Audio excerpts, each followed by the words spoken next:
So this is a video of some protesters being fucking just insufferable. I don't know what school this was at, but let's take a look. And I understand that it is a policy. We are here and willing to accept consequences until you are willing to fold to our demands. Fold to your demands, but then you said negotiate. This isn't ending until our demands are met. Should we take down the tents? No! That reminds me of that, like the face he makes after, should we take down the tents? And then, no. And then the guy in the all black turns and he makes that face like, that reminds me of the, y'all seen the leprechaun say, yeah, yeah. And he looks back at the camera. That's like the exact face. But anyway, like, first of all, look at who we're dealing with. I cannot stress this enough that like, if you ever feel intimidated by these people, like, oh my God, they're going to come after me if I say the wrong thing. They're whatever, like they can organize whatever. This is who you're dealing with. Whatever this guy is, I don't even know what this guy is. And then this loser, typical white college hipster with the beard and all their voices. None of them have a deep, manly voice like you're hearing right now. All I'm talking, well, if you don't fold to our demands, we're gonna listen to this. Are also in the policy, and that has been ignored. So that's a chick. And I understand that it is a policy. We are here and willing to accept consequences until you are willing to fold to our demands. And I understand that as a policy, and we are here and willing to accept those consequences until you fold to our demands. Nice choice of words, by the way. That's a real effective negotiation technique, is to describe reaching an agreement as folding to your demands. No, just notice that. We talked about it earlier in the week about like that the aim of these protests was simply to disrupt, simply to gain public attention. The demands were too outlandish, too ridiculous for any of these universities to actually accept. That's why none of these universities have accepted these demands. None of these universities are doing any of the things that the protesters asked them to do. The demands were purposely set up to keep the schools and the protesters in a state of impasse, gridlock, for as long as possible, because they also understood that the colleges were going to be too cowardly, and in many cases, too sympathetic to the students' cause, because administration's all, these type of people too. They understood that, like, well, the colleges are they're never going to do anything the students are asking them to do, but they're also not going to kick the students out or call the cops on them until shit gets way too out of hand. So that's why you saw at Columbia, it went on for 2 weeks until they finally broke into a building. And then even that took 24 more hours before they called the cops to get them out of the building that broke into and barricade themselves in. So that was the point. And you can hear it in the way they talk. Fold to our demands. That's not, I understand this is one guy probably just using all their adrenaline's pumping for like the first time in their lives. And they're all just so stoked to like be LARPing as whatever they're pretending to be. But like, that verbiage is not the type of verbiage that you would expect to hear from someone who is actually trying to reach an agreement. If I'm negotiating price with a bar, like I want to play there, I want to play music there, they want to have music, but we got to agree on a price. I'm not going to sit there like, until you fold to my demands of $300 for 4 hours. Like, no, I'm going to be like, hey, like, I ideally in this situation, I'd probably ask for 300, but like, what's your budget, man? Let me know, because maybe we can work something out with like a tab or something, food and drink tab. Maybe we can talk it down a little bit. Like, that's how you talk to somebody when you're actually trying to reach an agreement. Even if you're not willing to meet them in the middle, you still don't present it as like that you punking them or bitching them, like, fold to my demands, bend over and take it, bitch. You're going to fold to my demands. It's not how you describe it. It's not how you talk. But again, this is a power move. This is all about the show. So that's what you're dealing with. But let's play the rest of this. Problem I know that is in our policy. Hammocks are also in the policy, and that has been ignored for years on end and is used in our marketing campaign. Dude, these are fucking college students, dude. I don't know what school this is. Oh, wait. Okay. It literally says right there, SUNY New Paltz encampment. So State University of New York, New Paltz. So this is just like a regular college. It's like probably the same level as like Towson University or like just like your mid-tier state school. So this isn't exactly Ivy Leagues we're dealing with, but this is still college, you know, where people go to get degrees that apparently you need. College education is so vital. So like this education that they're receiving, whatever education that they have received to become like this is so crucial for their success in the real world, that we actually need to fund it. The government needs to pay for everybody's college because, I mean, could you imagine a society where everyone doesn't get 4 years of this bullshit? Oh my God, the humanity. So these are college students. And this girl says, obviously they're talking about the tents violating the policy or whatever.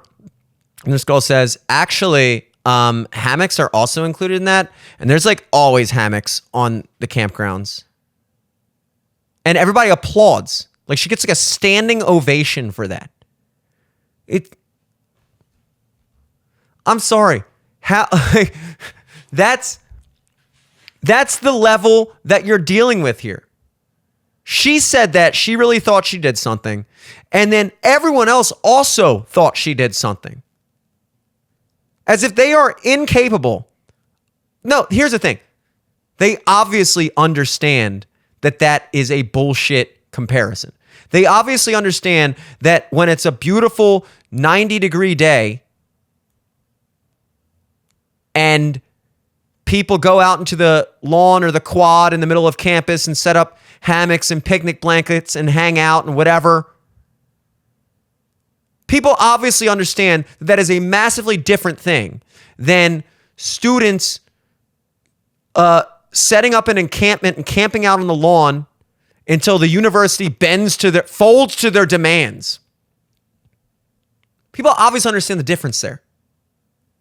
They know that it's not the same thing. But I guess what I'm saying is they're not smart enough to know that using that as your argument isn't good.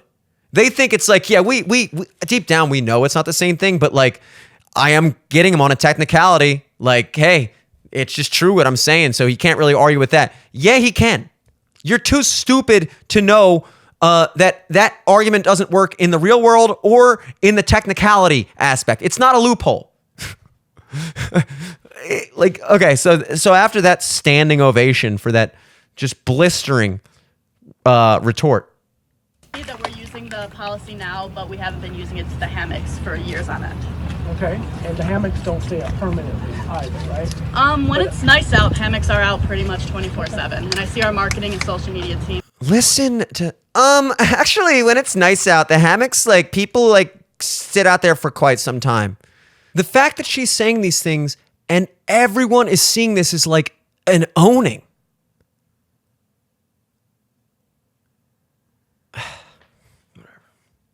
Very frequently using that for. I want to thank you for noting it. Is there anything that you have?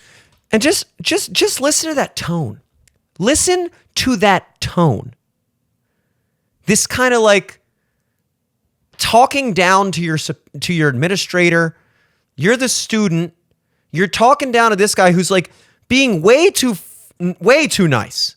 Like, I genuinely wish I could find myself in one of these situations where I was representing the college and I had to talk to these students and see them looking at me like this. This guy, yeah, what are you going to do, bitch? And this guy like, I'm just here. And then this guy like with his arms crossed like he's the bouncer for Palestine. Like just all clearly there, just like so in their social justice era. I'm in my Free Palestine era. Like, and just like totally buying into that character. Like, yes, I am going down in history. I am doing something that matters. Like, and this guy is just sitting there letting them talk to him like that. Actually, Principal Wheeler or whatever, President Wheeler, there's like hammocks on the campus all the time. Well, hammocks aren't permanent, right? Well, during the summer, they're like pretty much 24/7. And everybody's clapping like, whoa, you go, girl. You just totally proved that there's no difference between somebody setting up a hammock on a sunny day and somebody setting up a 100-person tent encampment that cancels all classes and refuses to leave until the university divests their entire endowment portfolio. Nailed it. He's not going to be able to bounce back from that, batch. Put him in a coffin.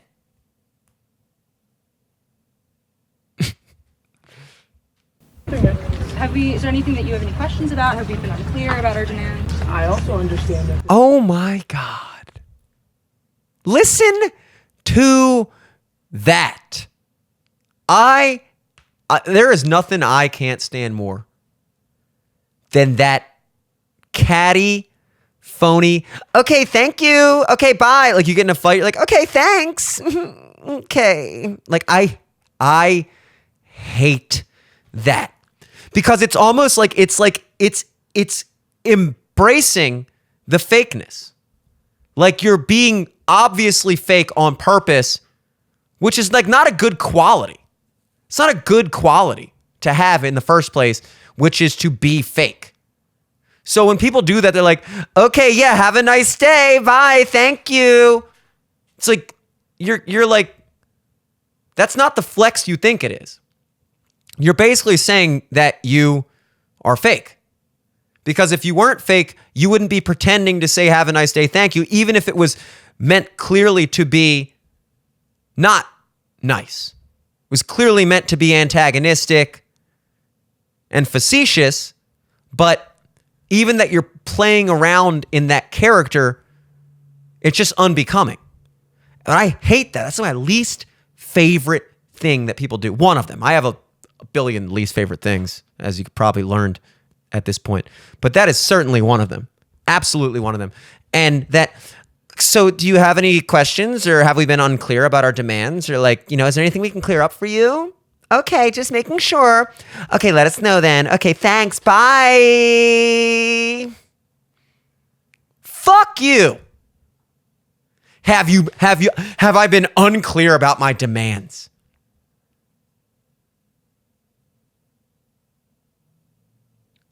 Fucking spoiled brats. Oh, what I would do to just be able to stand there in that suit for 2 minutes. There's some things that SUNY New Paltz doesn't do because they're not in our control. Why can't you give it to For them? example, we don't control the contract pieces the way you laid it out. But it's our money. I get We it. are giving you this money, and so we are paying your bills. We are paying your paychecks. It is your responsibility, President Wheeler. It is your responsibility to figure it out. We the students have given you our demands. We have organized here together, and we are not leaving until you figure it out. And I would say what I would like to do is to be able to work with you to bring your concerns to the places where they can make an impact. And you can come here Okay. and come back with what they say. And There's a card with the demands on it. You can take it to your people up in Albany. You can come back here. Nope. Okay, I hear what you're saying, and I also have to say that I would rather that this not escalate the way other campuses, because you all have done a phenomenal job. It's up to you. That is It's up to your you. That is up to you. responsibility. That's your responsibility. We're here peacefully as of right now. That escalation is not going to come from us. That escalation will come from the police. If you call the police on us, like this president of Columbia did, that is when escalation will happen. It's very simple. It's the ball is in your court. We have told you what we're doing. What's with the snap? I never heard so much ambient snapping in my life. Is that like a nervous tick? They just anytime any syllable resonates with them, they're like, just like real quick. It's weird. Oh my God. This is great. I'm really enjoying whizzing through this. I'm really enjoying it. It's like they don't understand anything. Okay, let me give you an example. I remember for some reason when I was like a little kid, I think I was like 7 or 8, and I was in the back seat. My dad was driving, and I think his friend Mr. Charlie was in the passenger seat. We were like driving home from somewhere or driving to somewhere from home, and I asked him about like a check. And I was saying, Dad, so basically you could just write a number on the check and then that's how much money the other person gets? And then he's like, yeah. So, you write, somebody says, I want $300. You write $300, you sign it and you give it to them and then they have $300. It's like, okay, why can't you just write a check for like any amount of money, like $1 million or like $1 billion or whatever? And he's like, well, it's based off of like, the money has to come from somewhere. It comes from your account. So you can only write a check for as much money that's in your account. And obviously as an adult, we all understand this. I don't think anybody's learning this for the first time. But as like a 7-year-old, I didn't understand that concept. I didn't know what an account was. I didn't know all that shit. So I'm sitting there and I am like steadfast. I'm like, no, Dad. Like I'm really thinking like this hasn't crossed his mind. Like I'm really thinking like my 7-year-old self is in the back seat. Like, how does he not realize you could literally write any amount of money? There's no rules. Any number you can write, you can have that money. Like we're living in a row home in Towson, two 90s Jeeps, driving around, going to public school. He's a painter for a living. And I'm just like, Dad, I don't know if you thought about this, but you can literally have unlimited money. He's like, what? But I find that I'm bringing up that story because it's such an extreme example and yet so perfect of an example to illustrate the disconnect when you're dealing with these type of people, with these naive children. There was no amount of explaining. There was no amount of like coming to terms with my dad when I was in that car arguing with him in front of his friend about how checks work, because I had no idea what I was talking about. I had no idea about what a bank account was. I had no idea about any of that. A deposit, a withdrawal, an endorsement. I had no idea. I'm 7. I might have even been younger than that. I had no idea. But because I had no idea, I didn't know how much I didn't know. So in my very narrow-minded second grade version of the world, the concept of bank accounts and limited amounts of funds and all those other things that we all understand, obviously, as adults, that didn't fit into my brain. So because it didn't fit into my brain, it didn't exist. So I was arguing from a place of my limited understanding, and because of my limited understanding, it literally could not make sense to me why he hadn't thought of this or why he wasn't seeing where I was coming from. It actually, the more I'm explaining this, the more of a perfect example. Good job. The more of a perfect example this is of what you're dealing with when you talk to these type of people.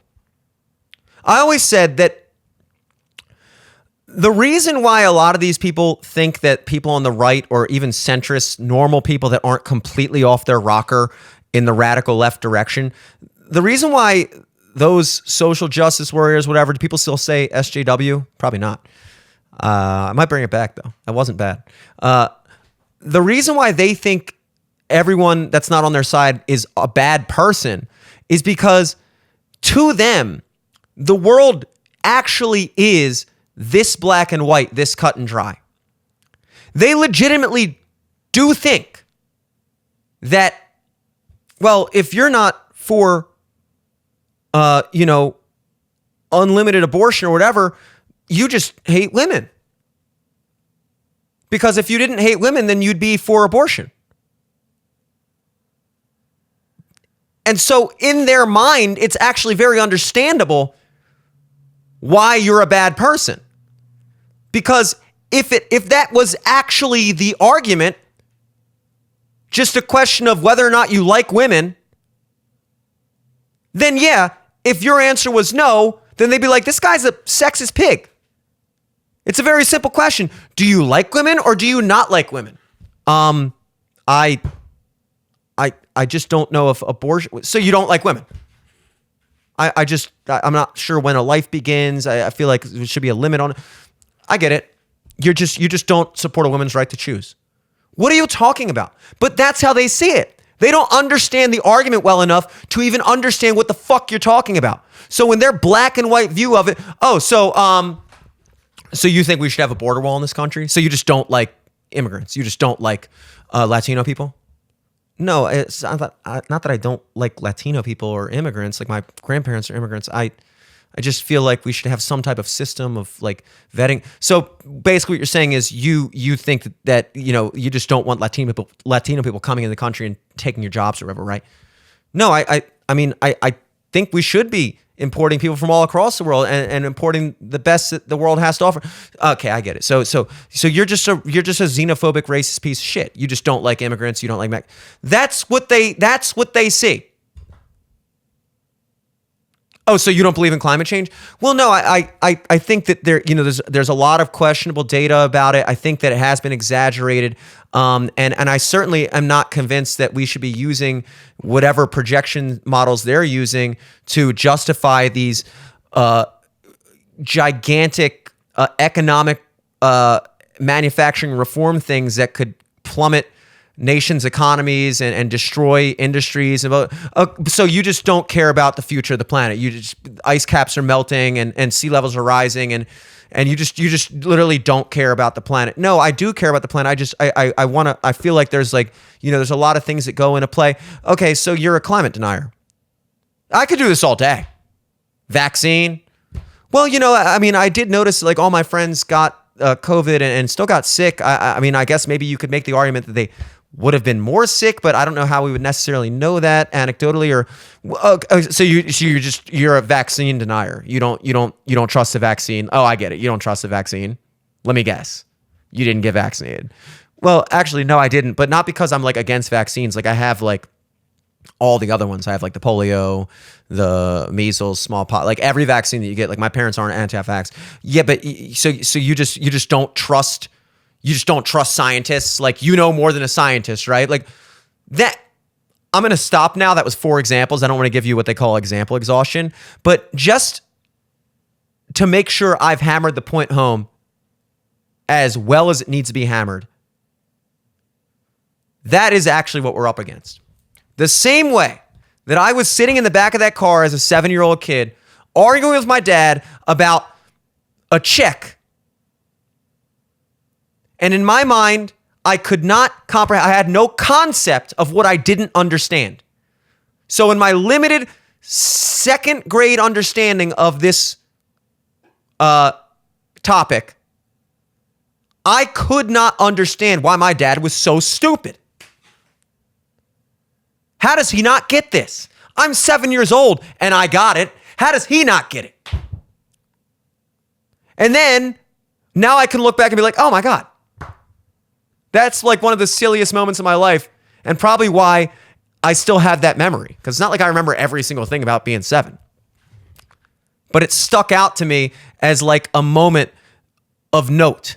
It told me something about not just myself, but people in general. It told me something about how the mind works and how people can be led to certain opinions and disagreements, not because they understand the other person's opinion well enough to know that they disagree, but because of the opposite. They don't understand what the other person is saying. They don't even understand the issue enough to understand that, yeah, this issue, whether it be abortion, immigration, climate crisis, whatever, all of those things, the war in Palestine, the war in Ukraine, like all of these things are literally complicated issues. They are literally complex. But these people don't see these issues as complex. They don't understand the complexity. They see these issues with the same amount of black and whiteness as a little kid goes, why don't you just write $1 million on a check and then you can have $1 million? So if that's your understanding of how a check works, it's pretty obvious the solution. Write an amount of money on a check and you're good. But if you do understand how a check works, then all of a sudden how you're going to pay for a home and a car becomes a much more complicated issue. Once you've eliminated writing an unlimited amount of money on a check off the table. So if you look at the Israel-Palestine thing and see, oh, well, this is just an obvious, completely unjustified, total genocide on the Palestinian people by the Israelis, that's simple. And people just hate Mexicans and Latino Americans and people from any other part of the country other than white people, and that's why they want to build a wall. And that's literally that simple. It's like you either hate people from other countries or you don't. And people just hate women. People just hate women. They just don't want women to have control over their own bodies. All these men are just obsessed with having control over a woman's body, and they're just bad people. And that's all there is to it. It's just that simple. And I just cannot imagine why somebody could be like that. That's how they see it. That's how they see it. And the final part of that story with me and my dad and Mr. Charlie in the car is I was so adamant and persistent and would not give ground that I also remember Mr. Charlie being like, he is your son. Because I was just arguing, which I guess is how my dad is, obviously. I just would not let it go. I was like, no, fuck this. Dad, I don't know what the hell you're talking about. Everything you just described to me, you write a number on a check, you're good. And eventually my dad was like, Jim, you know what? I'm not having this fucking conversation. You know what? You think that's how it works? Think that's how it works. Because he had already explained it to me as much as he could, and eventually he just had to put his foot down and be like, you know what? You're fucking 7, and I'm 40-something, okay? I have a checking account, you don't. I pay for shit, I have money, you don't. So shut up. And that was really the only way the conversation was going to end. Because if I wasn't going to get it, and there was no way of him making me get it, but I also had the mentality of someone who was going to fight to the death over it, then at a certain point, the only way to bring it to a stop was for him to put his foot down as an authority figure, as a parent, and say, you don't get it. You are wrong. You don't understand that you're wrong, but you are wrong. And I'm not going to sit here and go back and forth with you forever in eternity, trying to explain something to you that I know is right, that everyone knows is right, and you just cannot get. So shut up. And that is the tact that needs to be taken at these universities. Because A, those kids aren't interested in a conversation. You would think they would be, being, especially at the Ivy League schools, being that's like the whole idea of college is expressing ideas and whatever, but they're not interested in that. They're interested in expressing their ideas, and they're interested in you folding, quote unquote, folding to their demands. That's what they're interested in. They're not interested in hearing about maybe how their interpretation might be wrong. They might not even be able to understand how their interpretation could be wrong. There's not going to be a point at which they say, okay, you know what? Let's meet in the middle here. I tell you what, if we can agree to this, then we'll move the. They're not going to do that. They are entitled children with a limited understanding of the world around them. And because of that limited understanding of the world around them, they cannot conceive of how you could possibly be going against them. They could not conceive of how they could possibly be maybe wrong about at least some shit. They can't conceive of it, and they're not going to give ground. And that's the point where you as the adult, you as the president, you as the whatever, have to do like my dad did and go, hey, you know what? We're done discussing it. You're fucking wrong. I've explained it to you. You're not getting it. And now I'm telling you, this is done. If you're not going to get it, you're not going to get it. But here's what's not going to happen. You're not going to be on this campus in your tents forever. It's that simple, okay? Conversation's over. Conversation is over.